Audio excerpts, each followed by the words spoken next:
Relationship में डाइस्टीरियोमर होगा, है ना। तो जो सिस फॉर्म है और ट्रांस फॉर्म है, cis and trans will be non super imposable mirror image. तो फर्स्ट एंड सेकेंड में अगर आप देखोगे तो first and second will be non super imposable non mirror image, मतलब डाइस्टीरियोमर। सिमिलरली अगर आप फर्स्ट एंड फोर्थ देखेंगे तो ये भी डाइस्टीरियोमर हो जाएगा। कुल मिला के number of fractions on fractional distillation आ जाएगा 2।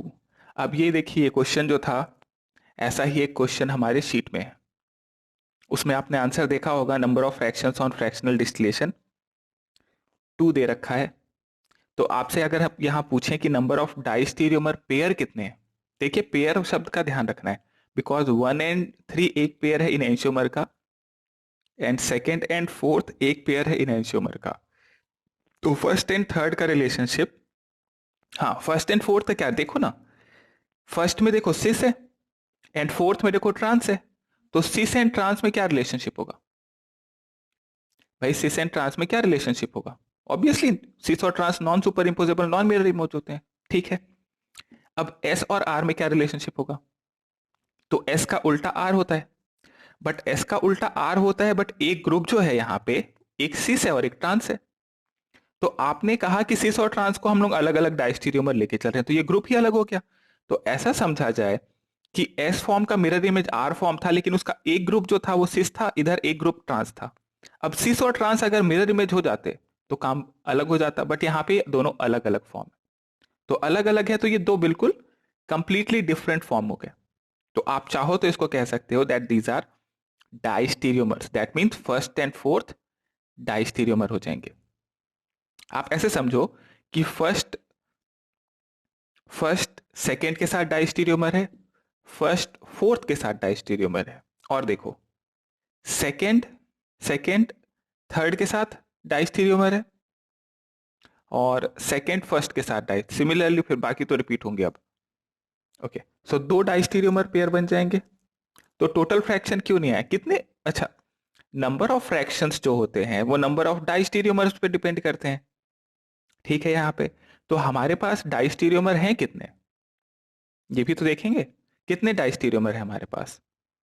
तो हम ये कह रहे हैं कि 1 एंड थर्ड तो इनएंशियोमर, सेकेंड एंड फोर्थ भी इनएंशियोमर है। तो जब आप फ्रैक्शनल डिस्टिलेशन करोगे तो फ्रैक्शनल डिस्टिलेशन पे फर्स्ट और थर्ड का तो एक फ्रैक्शन आएगा, क्योंकि ये दोनों इनएंशियोमर है, इन दोनों की एक मिनट, इन दोनों की प्रॉपर्टीज एक जैसी होंगी, फर्स्ट और थर्ड एक फ्रैक्शन में आ जाएंगे बिकॉज दोनों इनएंशियोमर है। Then second and fourth, second and fourth भी इनएंशियोमर है, तो ये दोनों एक फ्रैक्शन में आ गए। लेकिन फर्स्ट एंड थर्ड वाला पेयर और सेकेंड एंड फोर्थ वाला पेयर, इन दोनों में डाइस्टीरियोमर का रिलेशनशिप है, तो ये दोनों अलग अलग फ्रैक्शन में आ जाएंगे, इसलिए हमको दो फ्रैक्शन मिल रहे हैं। तो आपको जितने डाइस्टीरियोमर के पेयर मिलेंगे उतने ही तो अलग अलग फिजिकल प्रॉपर्टीज मिलेंगी, जितनी अलग अलग फिजिकल प्रॉपर्टी बॉइलिंग पॉइंट वाली होंगी उतना ही आपको फ्रैक्शंस मिलेगा, ठीक है। अगर यहाँ पे 3 डाइस्टीरियोमर पेयर आ रहे होते तो 3 फ्रैक्शन मिल जाता। ये मैं अपनी मर्जी से थोड़ी ना कर रहा हूं, जितने हमको डाइस्टीरियोमर के पेयर मिलेंगे उतना ही अलग अलग कंपाउंड, उतना ही अलग अलग फ्रैक्शंस मिलेगा, सिंपल एज दैट। तो करेक्शन कर लिया हमने, इस क्वेश्चन में जो हमने लिखना था करेक्शन कर लिया हमने कि नहीं किया, कर लिया है। तो फिर हम आगे अगला वाला करेक्शन बताएंगे। हो गया ये, बढ़ू आगे, ठीक है। हाँ अगला एग्जाम्पल है इस केस में, निकालो जरा इस केस को। देखो ये कौन सा केस है, एक एंड पे CH3 था और दूसरे एंड पे C2H5 था, इस केस को निकालो। निकाल लिया, ओके। नंबर ऑफ स्टीरियोमर्स हमने जो निकाला था 8 था, वहां तक सही था। नंबर ऑफ फ्रैक्शंस यहां पे गलत था, क्योंकि हम लोगों ने सबको डाइस्टीरियोमर कंसिडर कर लिया था, सब डाइस्टीरियोमर है नहीं। कौन कौन डाइस्टीरियोमर है जरा ये देखा जाए, ओके। कौन कौन डाइस्टीरियोमर है ये देख लेते हैं। तो देखने को ये मिलेगा, जैसे एक एग्जांपल करके बताता हूं मैं, ठीक है। एक एग्जांपल से आप पूरा क्लियर कर जाओगे, समझ जाओगे कि सी डबल बॉन्ड सी और ओ एच, एच मान लेते हैं, इधर सी डबल बॉन्ड सी और एच है, इधर C2H5 मान लिया।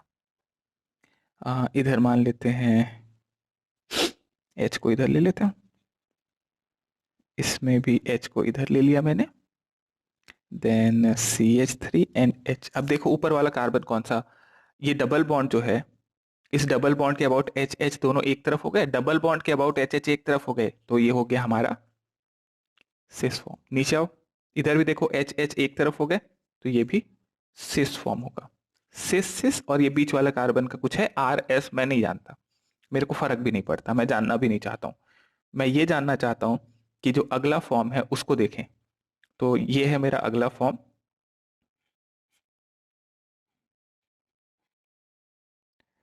ओके। अब ये C2H5 किधर लगाऊं, मान लो, चलो मैं थोड़ा सा देखने में कन्वीनियंट हो इसलिए इधर कर दिया इसको, और ये H इधर कर दिया मैंने, H इधर कर दिया, H इधर कर दिया, और ये CH3, OH आगे आ गया और H आ गया। अब बताओ जरा इन दोनों में क्या रिलेशन, ये जो दो फॉर्म देख पा रहे हैं सब लोग, इन दो फॉर्म में क्या रिलेशनशिप होगा? थोड़ा दिमाग के घोड़े दौड़ाओ, इमेजिन करो और बताओ क्या रिलेशनशिप आना चाहिए इन दोनों में। हम्म, सोचो सोचो सोचो।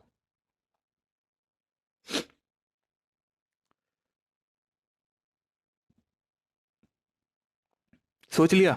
हम्म, बहुत बढ़िया।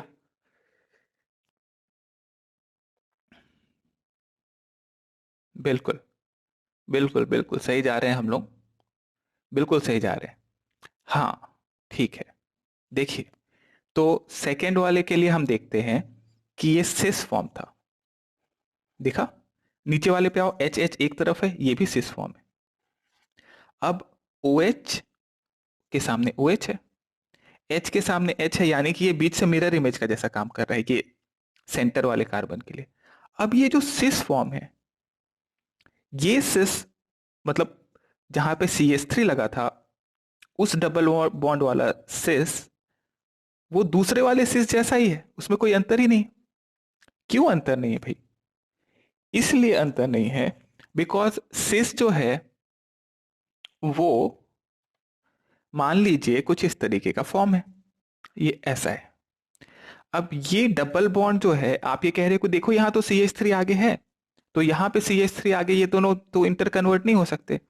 मगर मैं ये कह रहा हूं कि डबल बॉन्ड जो है वो रिस्ट्रिक्टेड रोटेशन है, single bond is not restricted rotation. But single bond का रोटेशन जो है वो उस बॉन्ड के अलोंग होता है। बॉन्ड के अलोंग से क्या मतलब होता है हमारा, मतलब बॉन्ड का जो लेंथ है उसके अबाउट ही घूम सकता है। जैसे ये सिंगल बॉन्ड देखा जाए, इस सिंगल बॉन्ड के अबाउट आप सिंगल बॉन्ड के अबाउट ऐसे रोटेट कर सकते हो, लेकिन इस सिंगल बॉन्ड को इस पिंक वाले के साथ एक्सचेंज नहीं कर सकते, वो नहीं कर सकते आप। अच्छा, वो एक्सचेंज जो आप करते हो RS कॉन्फ़िगरेशन निकालने पे वो अलग है, मैं रोटेशन की बात कर रहा हूं, ठीक है? तो सिंगल बॉन्ड के अबाउट रोटेशन इस तरीके से हो सकता है। तो जो, देखो जरा, जो डबल बॉन्ड इधर कहीं लगा है और ये CH3 है, तो ये मैं कह रहा हूं कि OH से लगा हुआ ये सिंगल बॉन्ड ऐसा है। तो इसको जब आप रोटेट कर दोगे ऐसे सिंगल बॉन्ड के अबाउट, तो ये वाला फॉर्म भी बन जाएगा। तो कुल मिला के मुद्दे की बात यह है कि किसी भी सिस फॉर्म को सिस फॉर्म से अलग नहीं माना जा सकता। इसके पहले वाले में भी हमने वही गड़बड़ की थी। तो सिस फॉर्म को सिस फॉर्म जैसा ही कंसिडर करना है, और इधर भी सिस फॉर्म जैसा होगा। क्या क्या C2H5 वाला सिस फॉर्म और CH3 वाला सिस फॉर्म एक जैसा है क्या? क्या C2H5 और CH3 वाला सिस भी एक जैसा है? तो जवाब है नहीं। जब आप ग्रुप बदल दिए C2H5 और CH3, तो ग्रुप चेंज हो गया, प्रॉपर्टीज बदल गई, लेकिन जब CH3 तो सेम है। दैट मीन्स जो हमने सिस सिस और ये पूरा का पूरा ग्रुप में रिलेशनशिप अगर आप देखें, तो सिस ग्रुप जैसा है, दूसरा वाला सिस भी सिस जैसा है, और पहले वाले फॉर्म का आपने बस इतना किया है कि अगर ये R फॉर्म था तो उसके सामने आपने S फॉर्म बना दिया।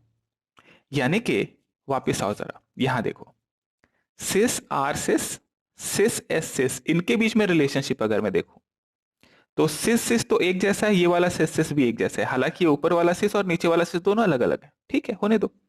तो आर के सामने एस आ रहा है, तो सिस ऊपर वाला एक अलग ग्रुप था, ये वाला, और ये नीचे वाला सिस जो है ये दूसरा ग्रुप है, ये वाला। तो ये दो अलग अलग ग्रुप है जो कि एक कायरल कार्बन से लगे हुए हैं। तो इस कायरल कार्बन पे एक बार एस आ रहा है, एक बार आर आ रहा है, इन दोनों को आप अलग अलग ग्रुप मान के चल रहे हैं, बट जब आप रिलेशनशिप देख रहे हैं तो सिस का सिस, आर का S, that means these two are completely mirror images of each other. That means ये दोनों इनहेंशियोमर हो जाएंगे। इसी तरीके से देखो, ट्रांस का ट्रांस, सिस का सिस। अब आप ये मत बोलो कि ट्रांस का तो मिरर इमेज चाहिए था मेरे को, ट्रांस का मिरर इमेज नहीं चाहिए था। मैं देख रहा हूं कि जो कायरल कार्बन है, इस कायरल कार्बन के अबाउट ये एक ग्रुप जैसा है और ये एक अलग ग्रुप है। अब इन, मैं कह रहा हूं कि ये वाला ग्रुप जो है वो सेम है, नीचे वाला ग्रुप भी सेम है, चेंज क्या हुआ, आर का एस हो गया, मतलब पहले जो एक तरफ लगा था वो घुमा के दूसरी तरफ लग गया, बस इतना ही अंतर हुआ। तो trans are cis and trans S cis, ये दोनों भी इनएंशियोमर हो जाएंगे। Similarly cis R trans, cis S trans, ये दोनों भी मिरर इमेज हो गए। Trans R trans and trans S trans, ये भी मिरर इमेज हो गए। तो हमारे पास 4 इनएंशियोमर पेयर आ गए। यानी कि अगर मैं आपसे पूछ लूं कि number of racemic mixture, number of racemic mixture, तो 1 2 3 4, तो ये रैसमिक मिक्सचर हो गए 4। अगर यहां पे पूछ लूं नंबर ऑफ डाइस्टीरियोमर पेयर कितने हैं, what is the number of diastereomer pair, वो कितना आएगा?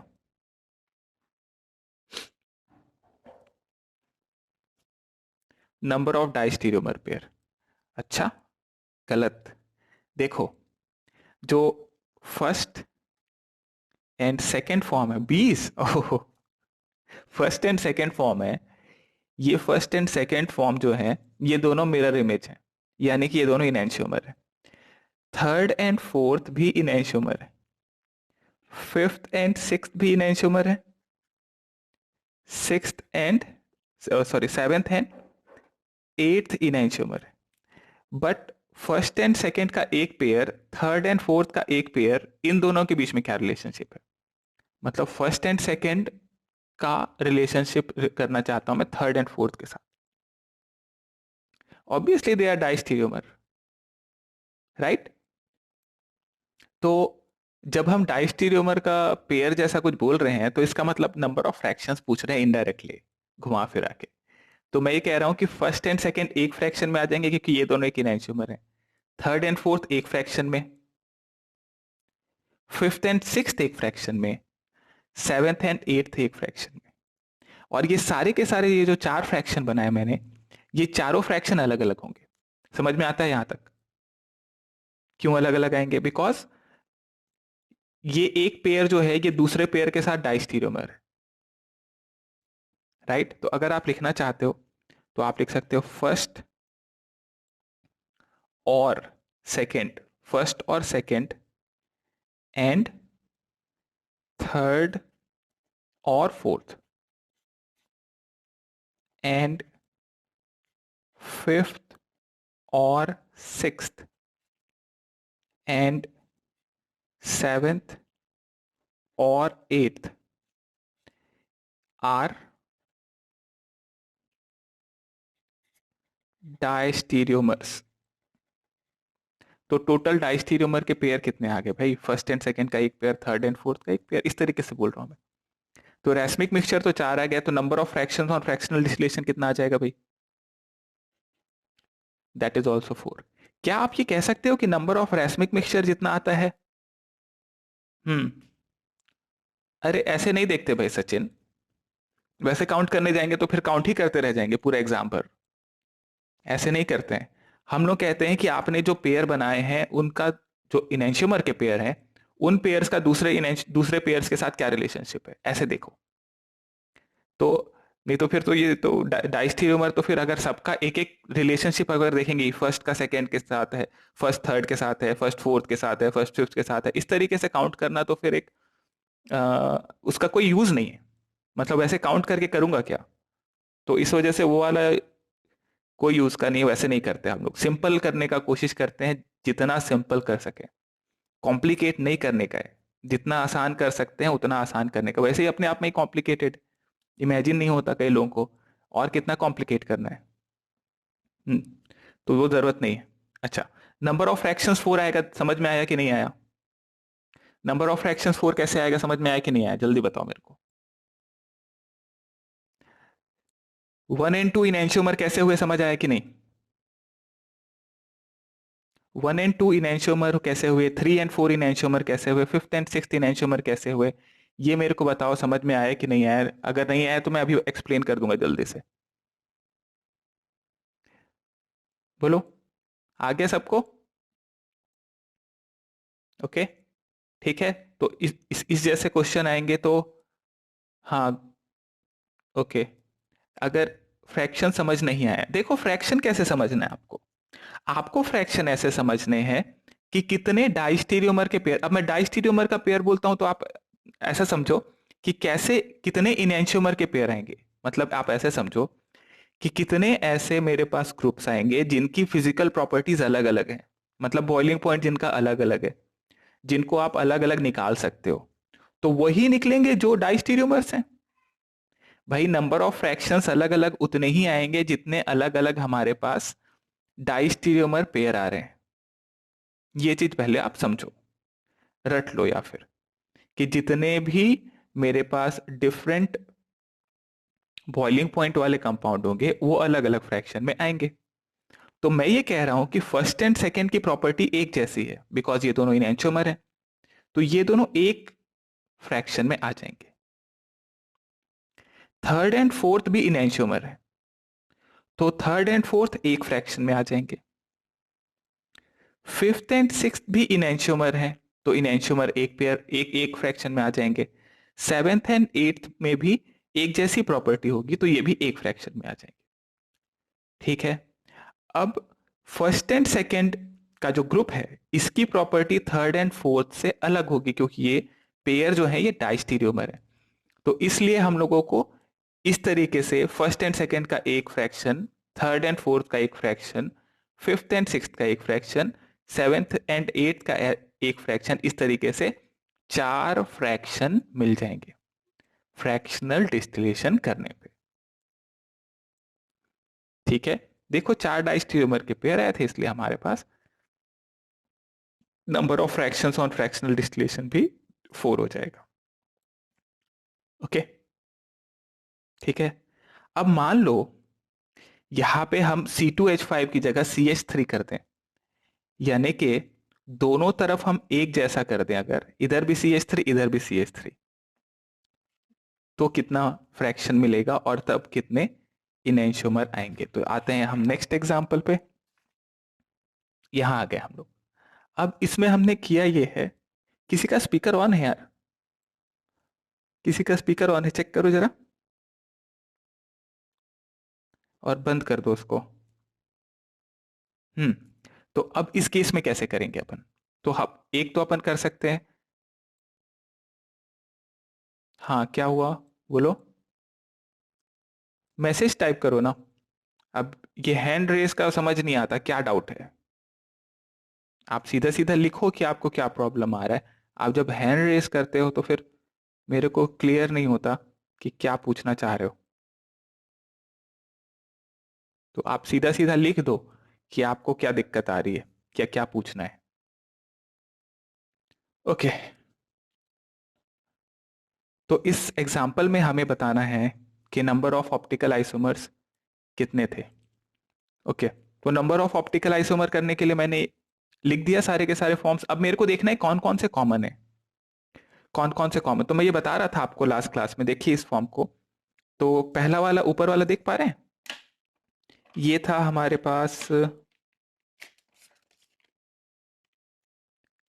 Cis form. ये नीचे की तरफ देखा आपने, सिस फॉर्म। अब आप देखें बीच से एक पीओएस जाता हुआ दिख रहा है, तो मतलब ये मेसो कंपाउंड हो चुका था।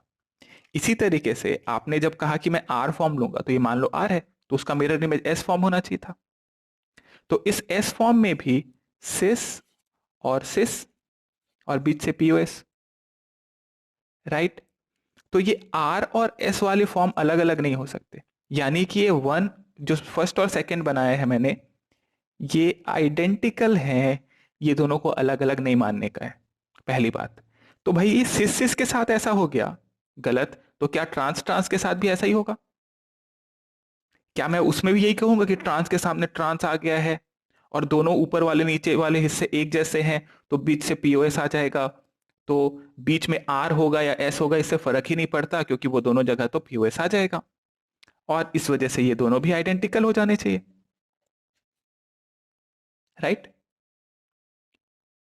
हाँ, उस पे भी आते हैं।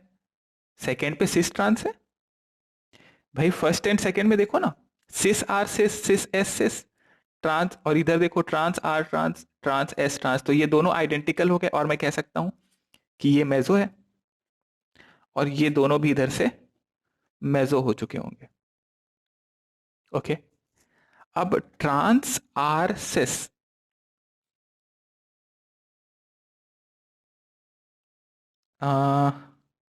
अच्छा ये वाला फॉर्म, मैंने सिस लिखा है यहाँ पे और एच के सामने एच, ठीक है, तो मैं इसको सही कर देता हूं। मैं सिस वाला देखना चाहता था, मैं सिस ट्रांस वाला नहीं देखना चाहता था। तो आप एक देखिए इधर, हाँ, इसको एच कर लो, और इधर कर लेंगे अपन CH3। अब सिस सिस हो गया, ठीक है। अब कई लोगों को ये कंफ्यूजन होगा कि अरे ये तो सिस के अबाउट ये सिंगल बॉन्ड है ना, तो ये तो CH3 घूम के ऐसे हो सकता है, डबल बॉन्ड इधर आएगा, तो आने दो, आपको तो पीओएस देखना है, तो इधर घूम के आ सकता है, फिर लेकिन वो वापस घूम के इधर भी तो आ सकता है। तो किसी एक, वो घूमता घूमता कभी तो ऐसा होगा जहां पे पीओएस आ जाएगा, उस वाले पॉइंट को आप देख लो। तो मैंने सबसे सिमेट्रिकल वाला फॉर्म बनाया था यहाँ पे, ठीक है। अब डायग्राम ठीक है, अब सिस सिस वाला। अब जरा देखो थर्ड वाला फॉर्म जो मैंने यहां बनाया है, जो है trans are cis form, trans are cis form. तो ऊपर वाला ट्रांस है, ये आर है, और ये नीचे सिस है, ठीक है। तो ट्रांस और सिस तो दोनों अलग अलग फॉर्म होंगे, इसमें तो कोई शक ही नहीं है हमें।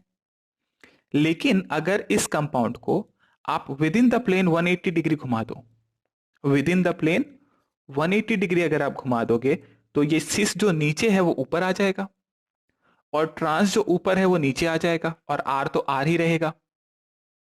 तो अंतर हुआ क्या, 180 degree within the plane आप घुमाने से क्या कंपाउंड आपने बदल दिया? तो जवाब है नहीं। तो जब आप 180 डिग्री घुमाए, तो आपको ये दिखा कि ये जो मैंने दूसरा बना रखा था सिस आर ट्रांस, वही तो आ गया इधर। यानी कि ये दोनों फॉर्म भी सेम है, अलग अलग नहीं है ये दोनों। दो बार काउंट कर लिया मैंने, लेकिन है ये दोनों सेम।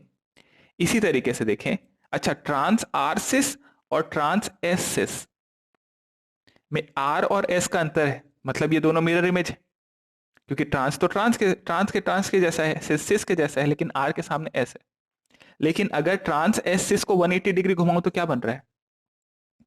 सिस ऊपर ट्रांस नीचे, सिस एस ट्रांस, यानी ये दो को भी दो बार लिख लिया है, ये दोनों भी एक जैसे हैं।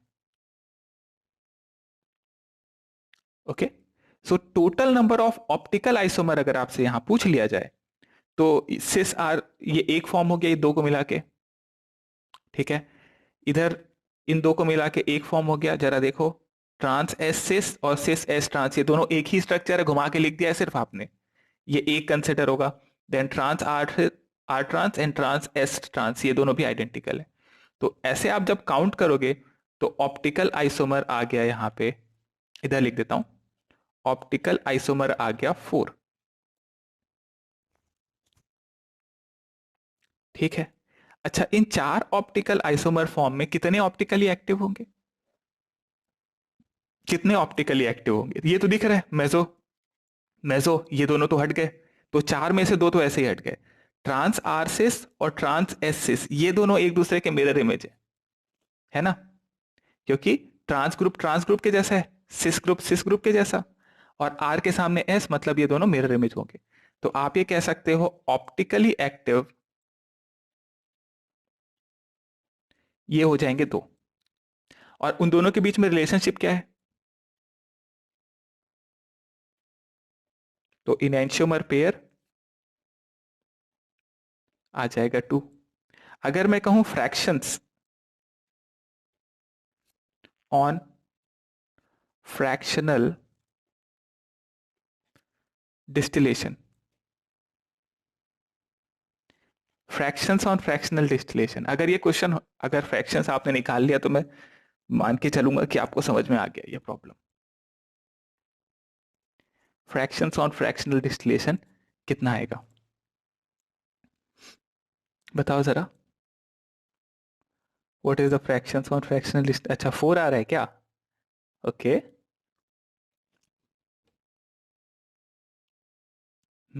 और किसी का 3 नहीं आ रहा? सचिन का आ गया 3। अच्छा, गजानन का भी 3 आ रहा है। और बाकी लोगों का क्या आ रहा है? अरे कुछ तो लाओ आंसर, ऐसे कैसे चलेगा? कोई तो आंसर लाना पड़ेगा। 3। अच्छा। और सो करेक्ट आंसर है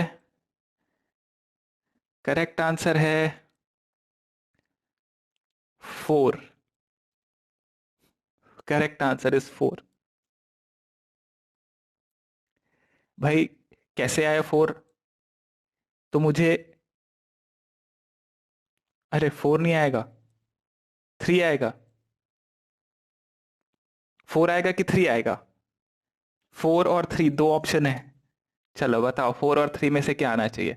अपना आंसर लाओ, सही गलत होने से फर्क नहीं पड़ता है, अपना आंसर लाना है। हाँ देखो प्रथमेश का 3 आया है, चलो। और 3 ठीक है, ठीक है। देखो अब number of fractions on fractional distillation वो डिपेंड करता है नंबर ऑफ डाइस्टीरियोमर कितने थे, ठीक है यहाँ पे। तो मैंने कहा कि ये जो मेजो वाला है सिस R cis cis S cis ये एक है, और ये जो दूसरा वाला है ट्रांस आर ट्रांस और ट्रांस एस ट्रांस, क्या ये दोनों सुपर इम्पोजेबल होंगे? तो भाई सीधा सा जवाब है सिस और ट्रांस सुपर इम्पोज नहीं होते। तो सिस और ट्रांस सुपर इम्पोज नहीं होते, यानी ये दोनों तो डाइस्टीरियोमर हो चुके हैं। अब बात आती है कि आपने इतना जो घुमा घुमा के लिखा था कि ट्रांस आर सेस और ट्रांस एस सेस ये दोनों मिरर इमेज हैं, क्या ये दोनों एक फ्रैक्शन में आएंगे या अलग अलग फ्रैक्शन में आएंगे? तो मैंने देखा कि ये दोनों तो इनैंशियोमर थे। भाई ट्रांस आर सेस और ट्रांस एस सेस क्या थे? इनैंशियोमर थे। तो इनैंशियोमर थे तो ये तो सेम फ्रैक्शन में आएंगे। ठीक। अब मेजो का और ये वाला जो इनैंशियोमर पेयर था इनके बीच में रिलेशनशिप था डाइस्टीरियोमर का। सिमिलरली ये पेयर का दूसरे वाले डाइस्टीरियोमर के साथ तो डाइस्टीरियोमर पेयर तो मेरे पास 3 आ रहे हैं। तो total number of optical isomer 4 आ रहे हैं, लेकिन डाइस्टीरियोमर पेयर कितना आ रहा है? 3। तो करेक्ट आंसर विल बी 3। 4 नहीं आएगा। Number of fractions on fractional distillation will be 3। That will be the answer. ठीक है यहां तक? आगे बढ़े? बोलो, समझ में आया तो आगे बढ़े हम लोग। किसी को डाउट है तो पूछो अभी,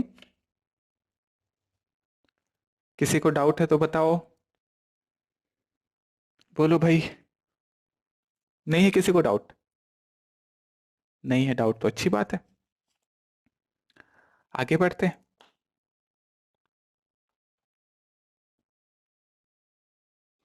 एक एग्जाम्पल लिखते हैं हम। सो CH3 CHOH CH double bond CH OH and CH3। अब मैं पूछता हूं नंबर ऑफ ऑप्टिकल आइसोमर्स कितने होंगे इस केस में? Number of optical isomers find करो। चलो करो सॉल्व।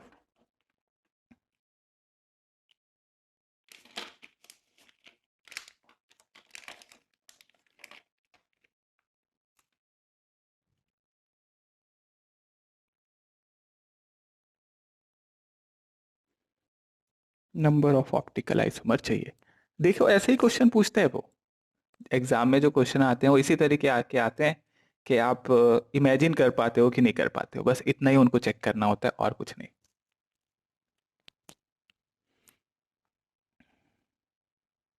ओके, देखो कायरल कार्बन देखे ले, एक कायरल कार्बन, दूसरा कायरल कार्बन, और ये डबल बॉन्ड के अबाउट हम जानते थे कि डबल बॉन्ड स्टीरियो सेंटर है, तो इसके अबाउट जीआई होगा, ज्योमेट्रिकल आइसोमेरिज्म होगा। तो अगर हम टोटल बनाए तो इसके अबाउट दो, इसके अबाउट दो, इसके अबाउट दो, तो दो दो दो 8 होना चाहिए, बट कुछ रिपीटिंग स्ट्रक्चर होंगे। Why repeating structure? बिकॉज देखो बीच से सिमिलर एंड वाला केस है, सिमिलर एंड वाला केस है तो रिपीटिंग स्ट्रक्चर भी होना चाहिए। अब मैं एक ड्रॉ कर लेता हूं और उसके बाद फिर मैं आगे कहानी बढ़ाऊंगा। सो सेंटर में सी डबल बॉन्ड सी था, एच है और इधर एच है। अब इससे लगा हुआ जो ग्रुप है, देखो ध्यान से समझो, ऐसे बहुत एग्जाम्पल है शीट के अंदर में, एक्सरसाइज 2 और 3 में, एक बार आप समझ लो, उसके बाद फिर कर सकते हैं उन क्वेश्चन को। ओके, सो जैसे ये एक केस बनाया मैंने।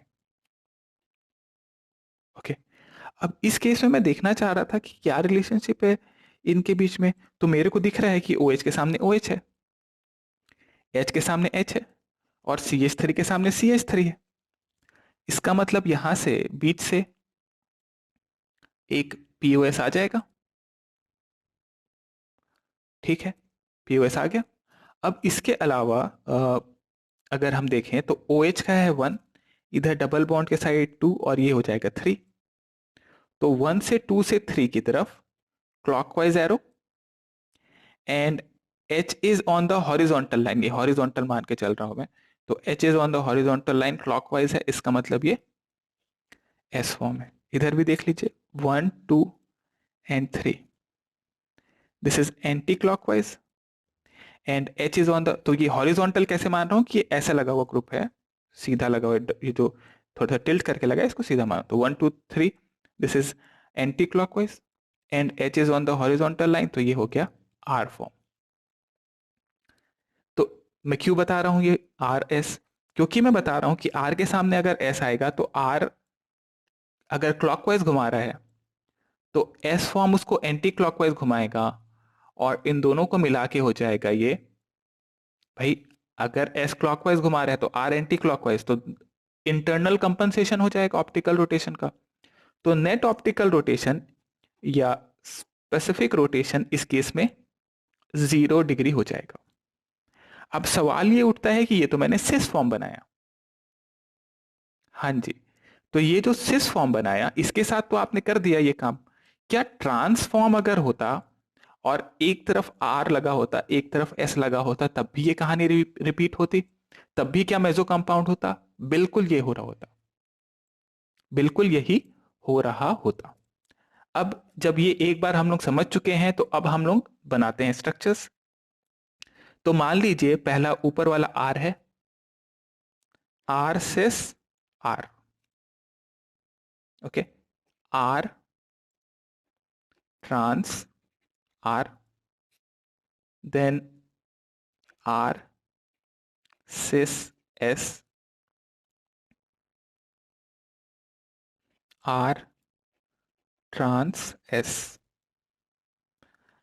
S cis R, S trans R, S cis S, and S trans S, S cis S, S trans S. अब इसमें से मेरे को ढूंढना है, अब 8 तो होंगे नहीं, ये तो पता ही है, तो इसमें से कुछ कुछ कॉमन होंगे, कुछ रिपीट हो रहे हैं, उनको हटाना होगा मुझे ताकि मैं काउंट कर सकूं। ठीक है, तो ये तो साफ दिख रहा है, देखो आर सिस एस और एस सिस आर घुमा के लिख दिया है, ये दोनों identical. Similarly R trans S, S trans R, ये दोनों भी आइडेंटिकल हैं, इनको भी आपने बस सिर्फ घुमा के लिख दिया। अच्छा, आर सिस आर और आर ट्रांस आर, क्या ये दोनों भी आइडेंटिकल हैं?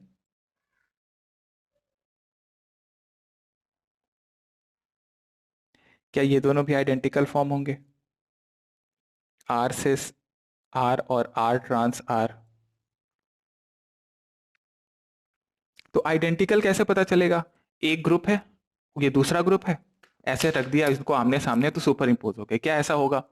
तो भाई सिस और ट्रांस जो दो हैं ये ऐसा कभी होने ही नहीं देंगे, ऐसा नहीं होने देंगे, क्योंकि सिस और ट्रांस दोनों अलग अलग हो चुके हैं, एक तरफ है और दूसरे में अपोजिट साइड है, आप सुपर इंपोज करने की कोशिश करोगे तो कभी नहीं होने वाला, यानी ये दोनों अलग अलग फॉर्म है। Similarly S cis S, S trans S, ये दोनों भी अलग अलग है। ऑप्टिकली एक्टिव होगा कि ऑप्टिकली इनएक्टिव होगा? तो उसको ऐसे इमेजिन करो कि आर जो है वो क्लॉकवाइज घुमा रहा था, मान लो, मान लिया मैंने, ऐसे एज्यूम कर लिया, मेरा मर्जी मैं एज्यूम करूंगा, और दूसरा वाला आर भी क्लॉकवाइज घुमाएगा, आर आर एक साइड घुमाएंगे तो दोनों का ऐड हो जाएगा और ये पूरा का पूरा एक साइड घुमाएंगे। लेकिन अगर एक आर क्लॉकवाइज घुमा रहा है तो एस जो है वो उसका एंटी क्लॉकवाइज घुमाएगा, और अगर ग्रुप सेम है तो ये इनका नेट ऑप्टिकल रोटेशन 0 डिग्री हो जाएगा। ये एक अंतर था इनमें। तो देखो आप काउंट कर लो, आइडेंटिकल वाले आपने बता दिए, बाकी तो कुछ रिपीट नहीं हो रहा। तो नंबर ऑफ ऑप्टिकल आइसोमर आ गया यहां से 6। बोलो 1 2 3 4 5, काउंट कर लो ऐसे। आया समझ में? अच्छा ये बताओ कि आर सिस एस और आर ट्रांस एस, क्या ये दोनों भी आइडेंटिकल हो जाएंगे? क्योंकि आप बोल रहे थे कि आर सिस एस जो है उसमें, भाई आर सिस एस और एस सिस आर जो थे उसमें आप कह रहे थे कि ये मेसो कंपाउंड थे, तो आर ट्रांस एस भी तो मेसो हो जाएगा, मेसो होगा कि नहीं? बिल्कुल मेसो होगा। अभी बताया था मैंने, ट्रांस एस और ट्रांस वाला और सिस वाले दोनों अपोजिट अपोजिट वाले कैंसल आउट हो जाएंगे, तो ये भी मेसो होगा, तो ये दोनों मेसो मेसो है, तो क्या ये आइडेंटिकल हो चुके हैं या ये डाइस्टीरियोमर होंगे? तो जवाब है कि सिस और ट्रांस डाइस्टीरियोमर बना रहे होंगे, यानी ये डाइस्टीरियोमर हो जाएंगे, ये दोनों डाइस्टीरियोमर हो जाएंगे, इसमें आपको दिक्कत नहीं होगी। तो ये हो गया नंबर ऑफ ऑप्टिकल आइसोमर्स, यहाँ पे 6 हो जाएंगे, that will be the answer. तो ऐसे क्वेश्चन हो जाएंगे अब हमारे पास। देखो ज्यादा कंफ्यूज मत हुआ हो इन चीजों में, कई बार वो क्या करते हैं कि ज्योमेट्रिकल आइसोमर और ऑप्टिकल आइसोमर दोनों मिला के दे देते हैं और पूछते हैं नंबर ऑफ स्टीरियो आइसोमर कितने हैं। तो आपने दो तरीके सीखने हैं, एक तो आपको फॉर्मूला समझ में आना चाहिए और एक आपको ये ड्रॉ करना आना चाहिए, वो कई बार दोनों चीजों का जरूरत पड़ जाता है depending on the situation.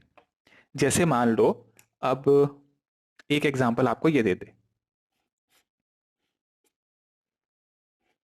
CH3H, C2H5H, और इधर लगा हो OH और H, और यहां आपसे पूछ ले कि नंबर ऑफ स्टीरियो आइसोमर कितने हैं या नंबर ऑफ ऑप्टिकल आइसोमर कितने हैं।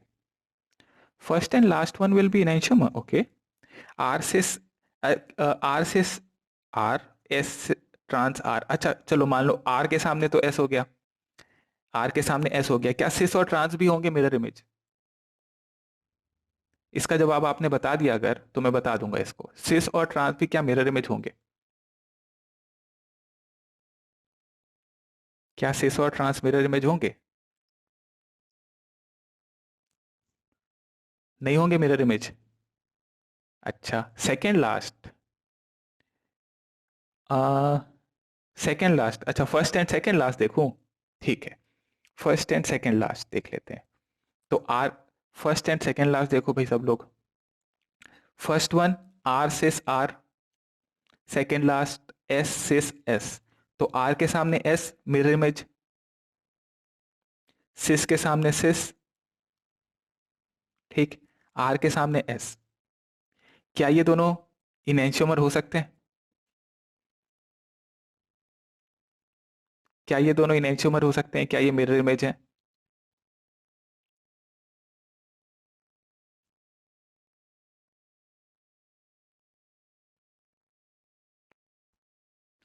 बोलो। किसी का आंसर आया? तो आपको जब भी डाउट है आप बना के देख लो, अगर आपको ज्यादा कंफ्यूजन हो रहा है तो आप एक काम करें, बना के देख लो।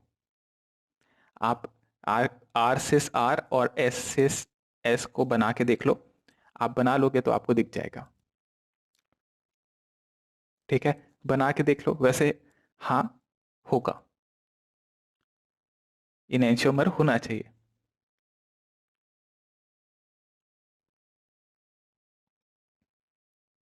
ठीक है, इसी तरीके से आर ट्रांस आर और एस ट्रांस एस। अच्छा चलो मैं बना के बता दूं। तो आर फॉर्म कैसा होगा? आर फॉर्म कैसा था भाई? और इधर आर फॉर्म कैसा होगा? तो हमने देखा था कि इधर एच करो, इधर ओ एच करो और इधर सी एच थ्री करो, तो ये कौन सा फॉर्म आ गया? 1 2 3, this is clockwise, H on the horizontal. अरे ये तो एस फॉर्म हो गया। एस फॉर्म हो गया तो नीचे भी एस बना देता हूँ, CH3 OH and H। Okay, 1 2 3, this is anti clock, नहीं this is clockwise, clockwise H on the horizontal line, तो एस। तो ये कौन सा फॉर्म बनाया मैंने? देखो, मैंने बनाया है S cis S. S cis S कहाँ गया भाई? एस सिस एस ये रहा, एस सिस एस। तो इसका मिरर इमेज क्या होना चाहिए? ऊपर आर होना चाहिए, एस के सामने आर, और एस के सामने आर, और सिस का सिस होना चाहिए, सिस का ट्रांस मत हो जाए।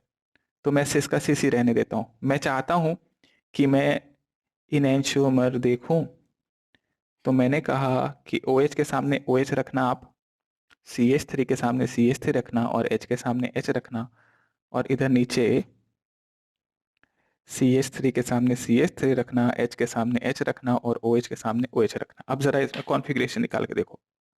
1 2 3, 1 2 3, एक मिनट, हाँ 1 2 3, this is what, anti clockwise, anti clockwise H on the horizontal line, तो ये आर हो जाएगा।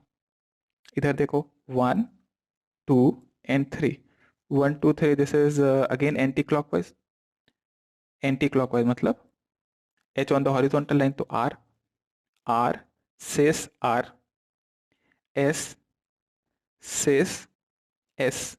क्या ये दोनों मिरर इमेज आ गए? पूरे के पूरे? पूरे के पूरे आए कि नहीं, कि आधा अधूरा आया है? तो अगर पूरा का पूरा आ गया है तो ये दोनों मिरर इमेज हो गए, यानी ये इनएंशियोमर हो गए। कौन कौन इनएंशियोमर हो गए? S cis S and R cis R. नहीं दिख रहा? S cis S and R cis R. अब ये दोनों मिरर इमेज हो गए, तो आप ये भी बोल सकते हो कि एस सिस एस और आर सिस आर अगर मिरर इमेज हो गए, तो आर ट्रांस आर और एस ट्रांस एस ये भी मिरर इमेज हो जाएंगे। हाँ हो जाएंगे, बिल्कुल हो जाएंगे। Then R cis S and R trans S, इनमें क्या रिलेशनशिप होगा? तो सिस का ट्रांस हो गया है, इसका मतलब डायस्टेरियोमर हो गए होंगे। तो 1 2, और ये दोनों का एक पेयर हो जाएगा, 2 पेयर हो गए, और आर सिस एस और ये दोनों भी 3 4, 4 आना चाहिए आंसर फ्रैक्शनल डिस्टिलेशन पे। खैर आगे बढ़ेंगे, वो इतना ज्यादा हो गया, वो इतना नहीं पूछेगा। इस क्वेश्चन में मैंने पूछा था number of optical isomer, number of optical isomer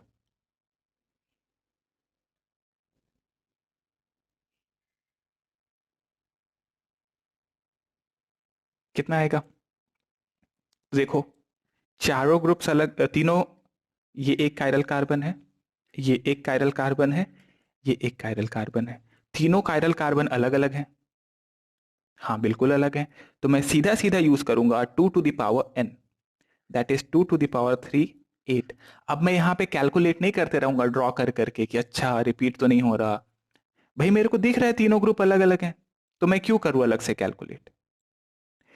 जब आपको दिखता है कि कंफ्यूजन के चांसेस हो सकते हैं, वहीं पे आप ये सब ड्रॉ करना शुरू करते हो। अगर आपको क्लियरली दिख रहा है कि यहाँ रिपीटिंग जैसा कुछ, रिपीट स्ट्रक्चर हो ही नहीं सकता, तो वहां पे आप मेहनत नहीं करते हो, वहां पे आप सीधा सीधा कर सकते हो। जैसे मैं एक और एग्जांपल बताऊं, अब कई बार इस तरीके से क्वेश्चन अगर टोटल स्टीरियो आइसोमर पूछा गया तो, सो टोटल स्टीरियो आइसोमर इस केस में, टोटल स्टीरियो आइसोमर हमने देखना है अगर, तो ये ऑप्टिकल आइसोमर तो हमने निकाल लिया ना, 2 to the power n, ये 8 हो गया। अब यहाँ ज्योमेट्रिकल आइसोमर देखना है आपको, तो ज्योमेट्रिकल आइसोमर आपने यहाँ पे नहीं, अगर स्टीरियो आइसोमर ऐसे नहीं पूछा जाना चाहिए, लेकिन अगर पूछ लिया गया तो आपने ज्योमेट्रिकल आइसोमर वाले सारे कैलकुलेट इस 8 स्ट्रक्चर में ही आपने गिन रखे हैं। आपने इस नंबर ऑफ ऑप्टिकल आइसोमर में ही स्टीरियो आइसोमर, जितने ज्योमेट्रिकल आइसोमर थे वो भी काउंट कर रखा है। कैसे? जैसे यहाँ पे 1 2 और 3 ऐसे लगाएंगे आप, तो मान लीजिए आपने OH लगाया, इधर CH3 लगाया, यहाँ आपने C2H5 लगाया, एक स्ट्रक्चर ये आएगा। फिर आप इसको इस तरीके से करेंगे कि एक ग्रुप आपने चेंज कर देना है, तो आपने OH को नीचे कर दिया, बाकी दोनों को वैसे का वैसा रखा। तो जब आप इस तरीके से काउंट करोगे तो आप देखोगे कि ये 8 स्ट्रक्चर बनेंगे कैसे, और तो उसमें आपने सारे रिपीटिंग स्ट्रक्चर गिन रखे होंगे, तो फिर रिंग भी एक्ट करेगा आइसोमर। सो रिंग की वजह से आप जो बोल रहे हो कि रिस्ट्रिक्टेड रोटेशन होगा, वो तो हमने काउंट कर लिया ना। ये 8 स्ट्रक्चर कैसे बनेंगे? इस रिस्ट्रिक्टेड रोटेशन के अबाउट ही आपने ग्रुप ऊपर लगाया, नीचे लगाया, ऊपर लगाया, नीचे लगाया, इस तरीके से आपके पास 8 कॉम्बिनेशन आ रहे हैं। यही तो मतलब है कि दो, यहाँ पे इसको आपने ऊपर रखा, एक बार नीचे रखा, इसको ऊपर रखा, इसको नीचे रखा, ऊपर रखा, नीचे रखा, ऐसे करके फिर आपने दो दो दो को मल्टीप्लाई कर दिया तो 8 आ गया। आपने वो सारे के सारे स्ट्रक्चर जो आप बोल रहे हो कि ज्योमेट्रिकल आइसोमेरिज्म में रिंग के अबाउट आएगा, वो इसमें काउंट कर रखा है। आप एक ऐसा स्ट्रक्चर बना के बता दो जो इस 8 के अलावा आप एक्स्ट्रा बना सकते हो, ठीक है, तो फिर अपन मान लेंगे। इसीलिए ऐसे क्वेश्चंस में ज्यादा कॉम्प्लिकेट नहीं करता वो, क्योंकि वहां कंफ्यूजन करने के लिए बहुत कुछ किया जा सकता है, तो इसलिए मैं भी नहीं करूंगा। धीरे धीरे हम लोग करेंगे, और एग्जाम्पल जब मैं बताऊंगा तब बताऊंगा। अभी फिलहाल नंबर ऑफ ऑप्टिकल आइसोमर देखें, नंबर ऑफ GI को फिलहाल वैसे तो इसी में काउंट कर लिया है मैंने, पर फिलहाल अभी आप रुक जाओ, सब्र रखो, आएंगे, उस पे भी आएंगे। ओके, एक और एग्जांपल देखें। एक सिंपल सा एग्जांपल है ये मेरे पास, इधर H किया मैंने, CH डबल बॉन्ड N। लोग बहुत कंफ्यूज हो रहे थे कि ये नाइट्रोजन और उस पे OH, इसलिए मैंने, क्योंकि कंफ्यूज हो रहे थे इसलिए मैंने बना दिया ताकि और कंफ्यूज हो तुम लोग। CH3 और H, ये है हमारे पास एक स्ट्रक्चर। अब मैं पूछता हूं यहां कि बताओ नंबर ऑफ स्टीरियो आइसोमर्स कितने थे। लो तुम्हारा क्वेश्चन मैं पूछ लेता हूं, number of stereo isomers, what is the number of stereo isomers?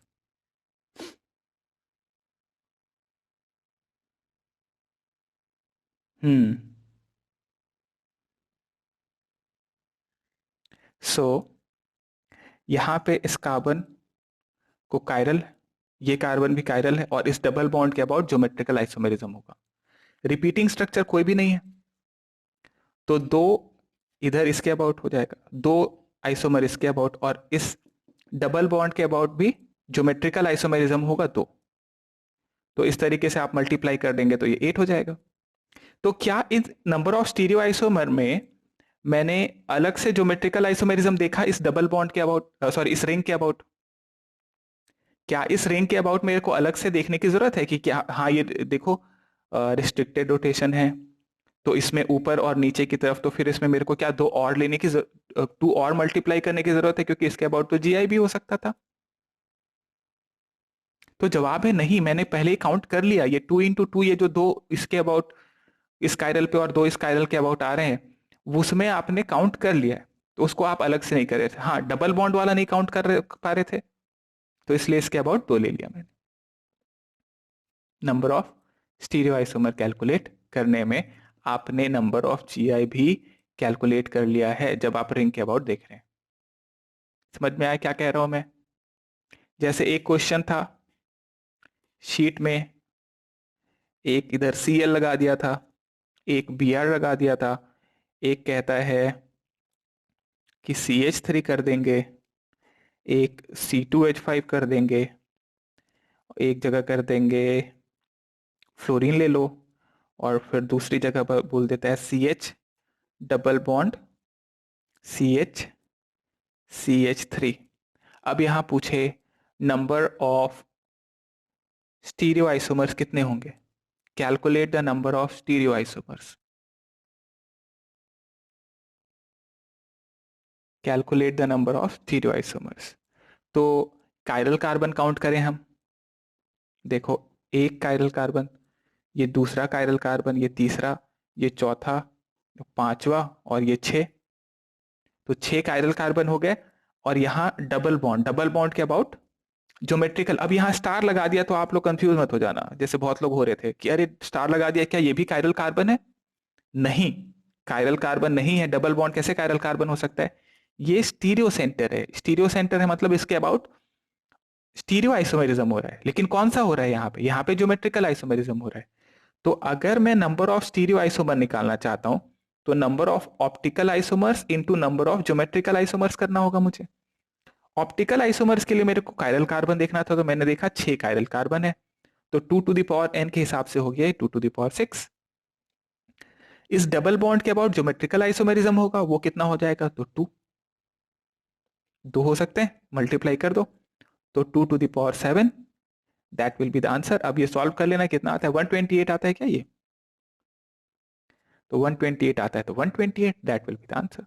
तो अब यहाँ पे अगर आप ड्रॉ कर करके निकालने जाओगे तो आप निकालते ही रह जाओगे, 3 घंटे बीत जाएंगे। 128 स्ट्रक्चर बनाना है अगर आपको, तो आप बनाते ही रह जाएंगे और आपका टाइम खत्म हो जाएगा। तो ऐसे कंपाउंड्स में आप फॉर्मूले पे डिपेंड होते हो। लेकिन अगर कोई छोटा सा कंपाउंड है तो चांसेस है कि वो आपको कंफ्यूज करने की कोशिश कर दे वहां पे। इसलिए उस केस में हम लोग फिर ड्रॉ करने के ऊपर रिलाय करते हैं। ड्रॉ करना पड़ता है, तभी कहानी समझ में आती है। ठीक है।